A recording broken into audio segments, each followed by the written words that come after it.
Bendiciones tengan todos ustedes. Vamos a continuar otra vez con nuestro episodio 35, la continuación sobre nuestra exégesis de Judas, y estamos casi por finalizar la etapa número 6, que consiste en reescribir el párrafo, el texto, después de haber analizado todo el pensamiento que el autor ha expresado en esta particular carta. Continuamos con esta situación. En el verso que se encuentra en el versículo 17, dice así el texto, dice: pero vosotros, amados, tened memoria de las palabras que antes fueron dichas por los apóstoles de nuestro Señor Jesucristo, los que os decían: en el postrer tiempo habrá burladores que andarán según sus malvados deseos. Estos son los que causan divisiones, los sensuales, que no tienen al Espíritu. Pero vosotros, amados, edificándoos sobre vuestra santísima fe, orando en el Espíritu Santo, conservaos en el amor de Dios, esperando la misericordia de nuestro Señor Jesucristo para vida eterna. A algunos que dudan, convencedlos; a otros, salvad, arrebatándolos del fuego; y de otros, tened misericordia con temor, aborreciendo aún la ropa contaminada por su carne.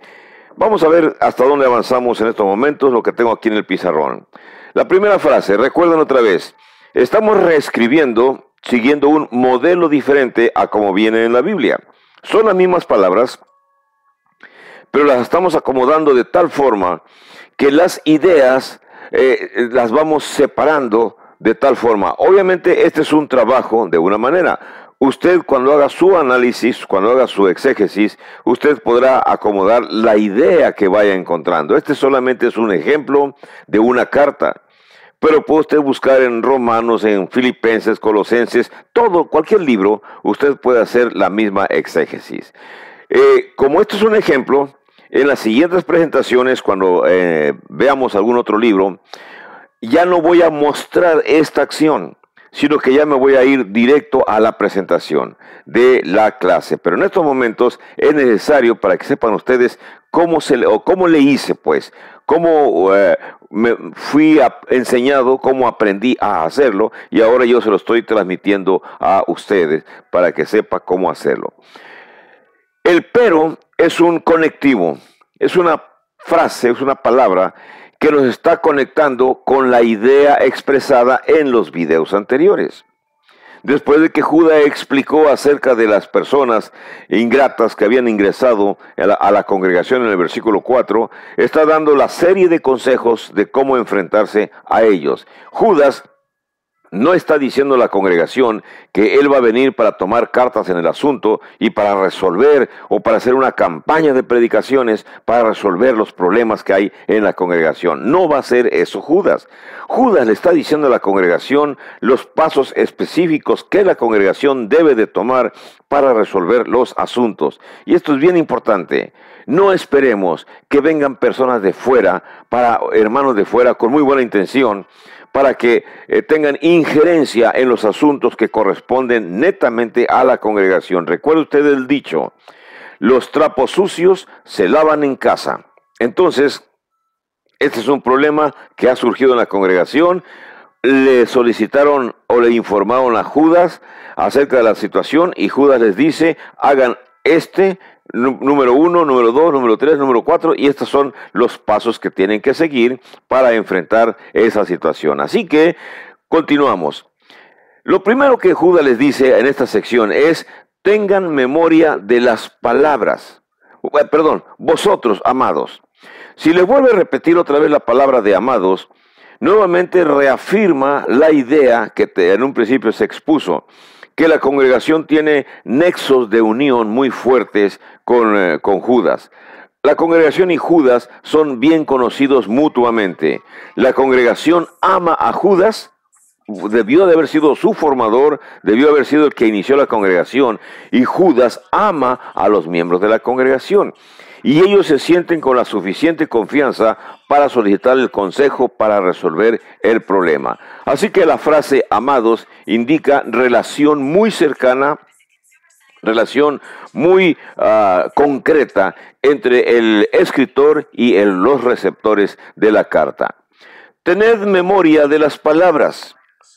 Esta es una de las acciones que Judas está mencionando, el hecho de tener memoria. ¿De qué va a tener memoria, dice Judas a los receptores? De ciertas palabras. ¿Qué palabras? Las palabras que en el siguiente renglón aparece, dice, las que antes fueron dichas.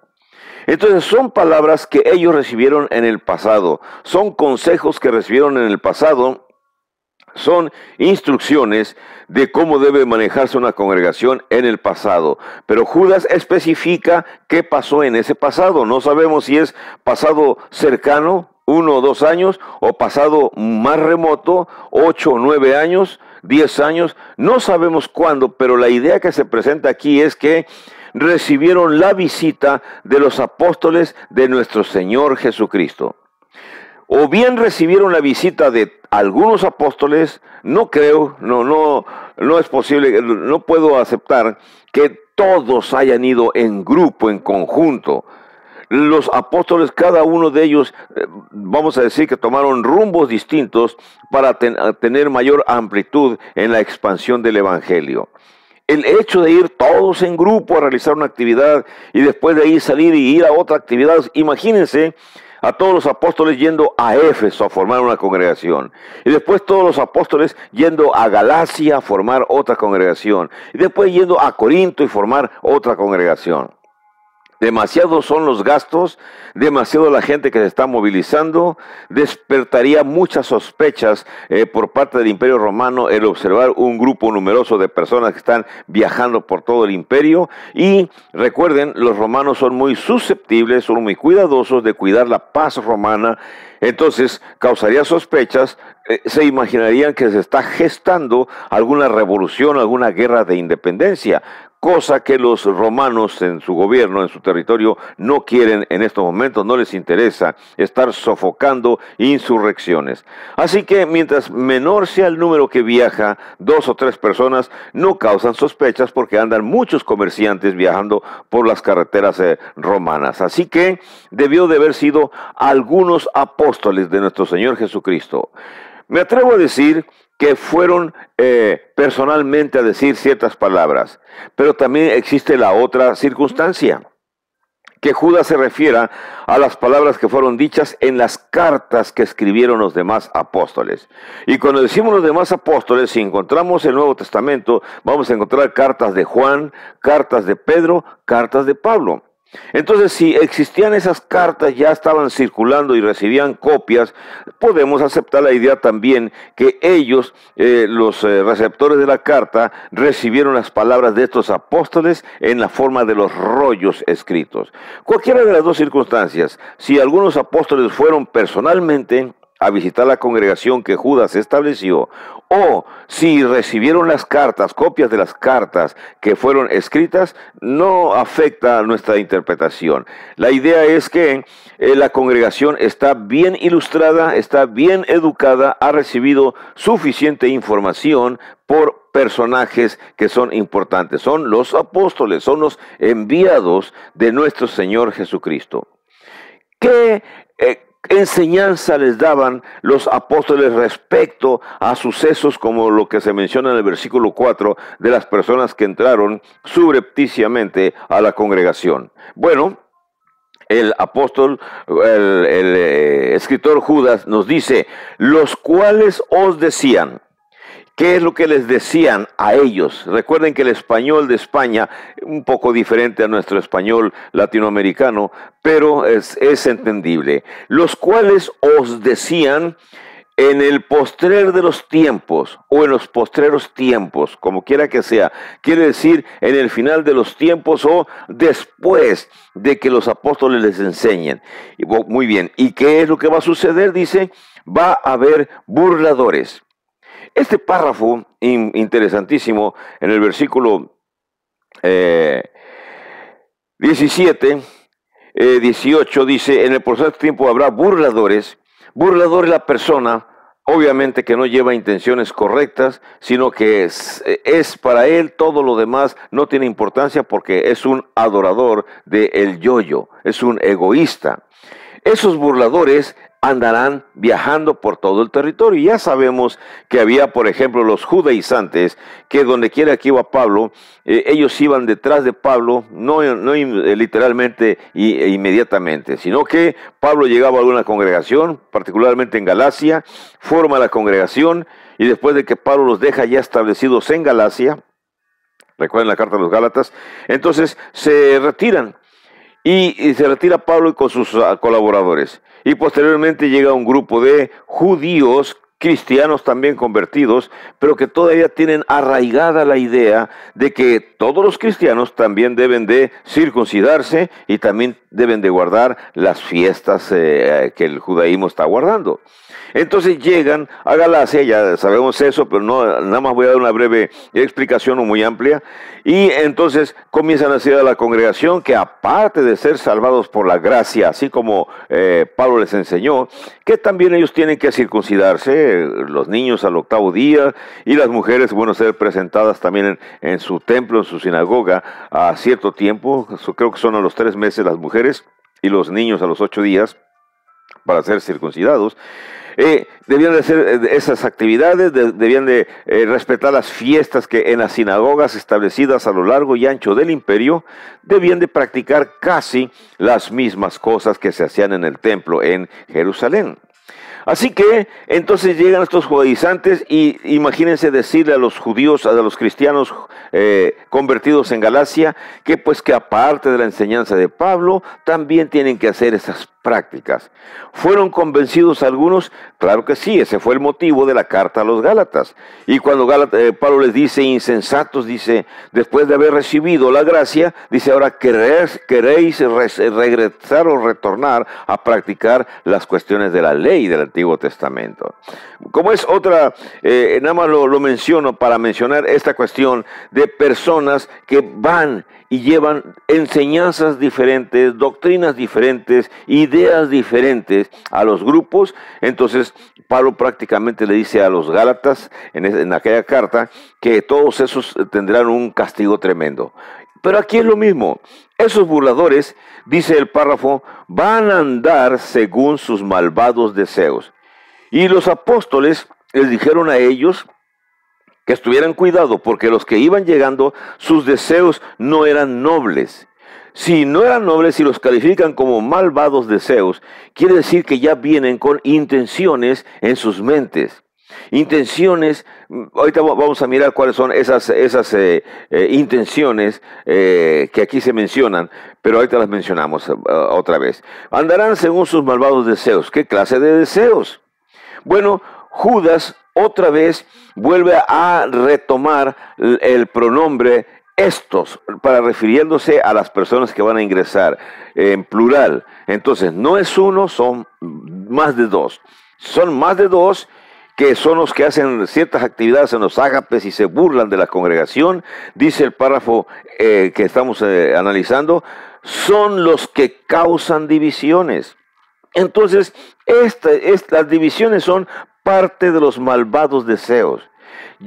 En la actualidad, llegarán personas a nuestras congregaciones que traen muy dentro de sí la intención de dividir la congregación y a ver si pueden sacar unos cuantos para después alzarse el cuello y decir, yo formé o hemos formado esta nueva congregación.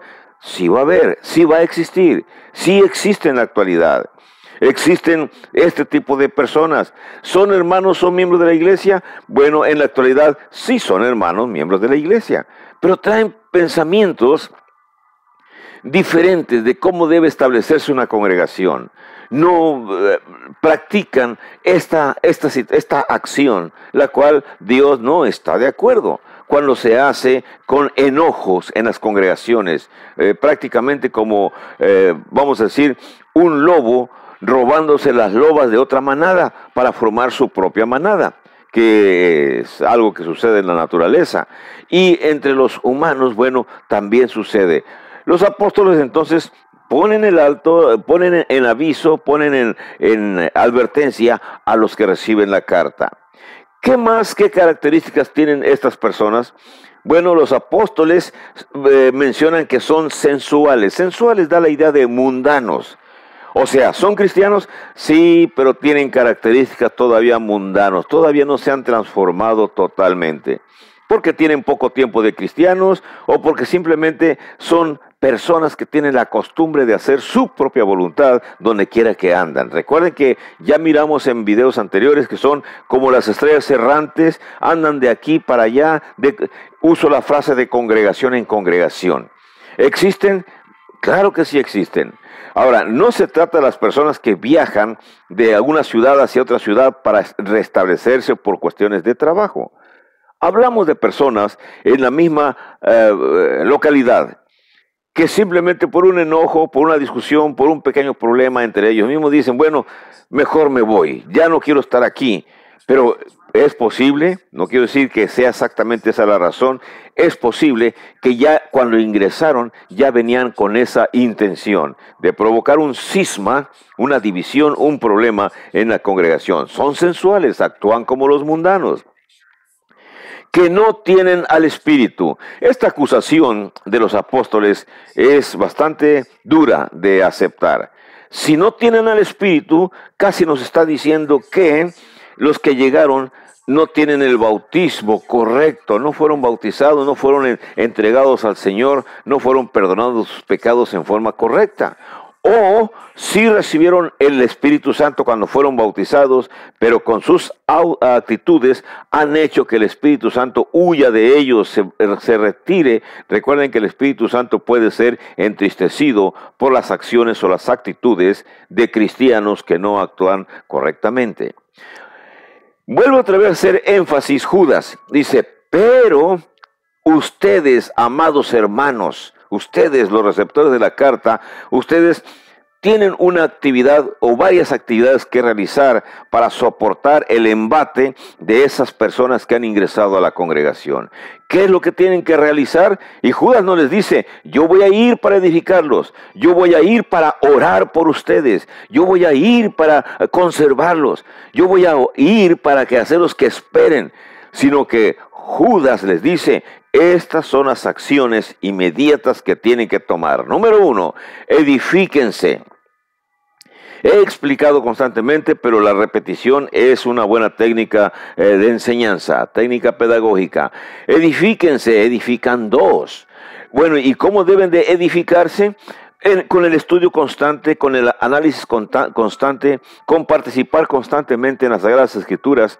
Cuando usted es un cristiano de medio tiempo, cristiano que un día sí va, otro día no va, otro día sí va, otro día no va, usted no adquiere un conocimiento consecutivo.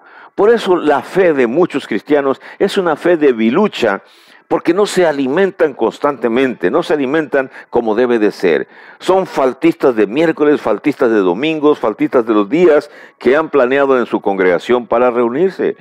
Lamentablemente, los más faltistas son los más sensibles para recibir las insinuaciones de aquellos líderes que vienen de fuera, de aquellas personas que vienen de fuera para formar nuevos grupos. Y son a los que van arrastrando, a los más débiles espiritualmente. Por eso Judas recomienda, dice, ustedes edifíquense, fortalezcanse, profundicen sus raíces del conocimiento sobre vuestra santísima fe. Simplificando la palabra santísima fe, el conocimiento de nuestro Señor Jesucristo, desde sus antecedentes antiguos testamentarios hasta el cumplimiento de las profecías acerca de nuestro Señor Jesús en el Nuevo Testamento, hasta las instrucciones que los apóstoles dan a la iglesia de Cristo en todas las cartas del Nuevo Testamento. Entonces, la forma de edificarse construye en aumentar más nuestro conocimiento y hacer otras prácticas más. Dice la carta, dice el Judas, orando. La oración, entonces, que es parte imprescindible.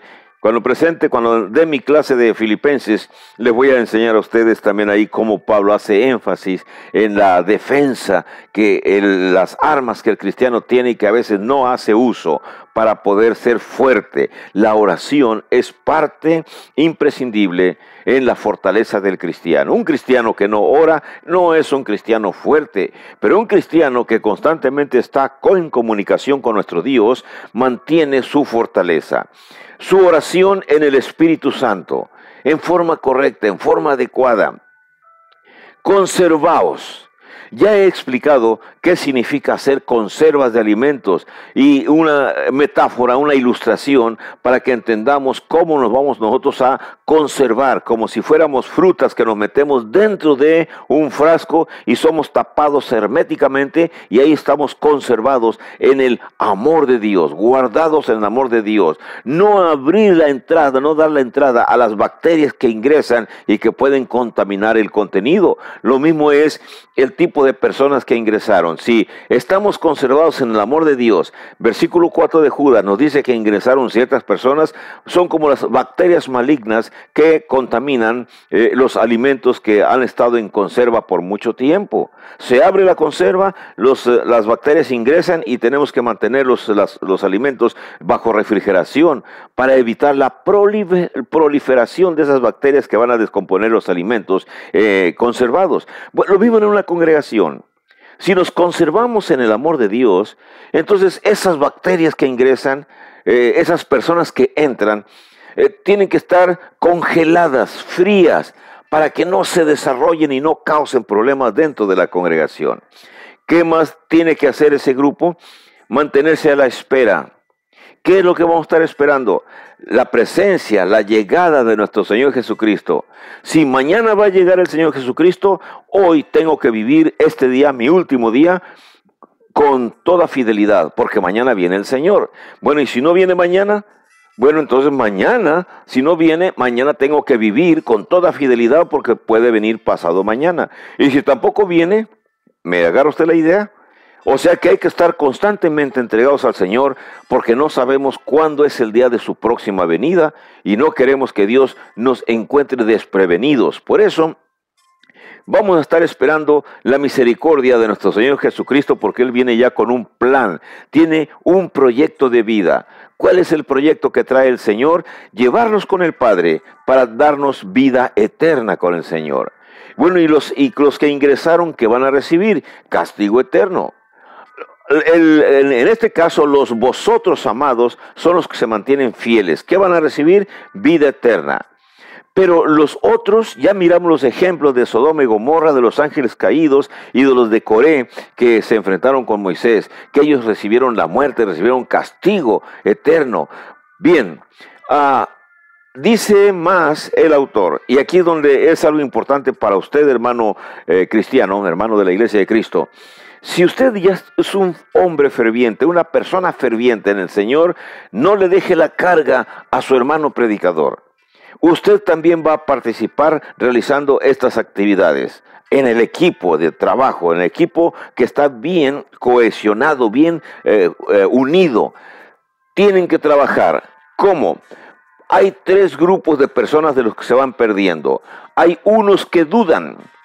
¿Qué van a hacer con las personas que todavía están dudosos y están entre que si me voy con aquellos, que si no me voy con aquellos? Tienen que trabajar convenciéndolos con las Escrituras de que es necesario conservar la unidad y evitar la división. Y trabajar duramente. ¿Qué tienen que hacer con los otros que ya cayeron en el fuego pero todavía no se queman? Bueno, a esos que ya están, pero todavía no están totalmente convencidos, bueno, a esos tienen que salvarlos. Ya están con ellos, pero todavía no están totalmente inmersos. Todavía no adoptan todas las ideas de los que ingresaron. Entonces a ellos hay que arrebatarlos del fuego, sacarlos del fuego. Todavía pueden salvarse. Pero todavía Judas menciona un tercer grupo. Dice, va a haber otro grupo que ya están totalmente perdidos, ardiendo, con el mismo fuego que trajeron aquellas personas, ya están, pues forman parte del grupo, están muy hermanados con los que vinieron. A esas personas dicen simplemente, téngales misericordia. ¿Y por qué se les va a tener misericordia? Bueno, en el siguiente video voy a explicar qué otra actividad hay que hacer para con esos otros a los cuales hay que tenerles misericordia. y usted se dará cuenta que poco a poco va adquiriendo, se le va abriendo más la mente de cómo hacer una presentación, cómo obtener las ideas para después hacer la presentación ante el grupo que usted, que Dios ha puesto a su disposición para que usted trabaje con ellos, los guíe, los fortalezca y los anime a sus hermanos en Cristo en la congregación donde ustedes están. Reciba bendiciones y nos miramos en nuestro siguiente video, el video número 36. Que la pase bien. Hasta luego.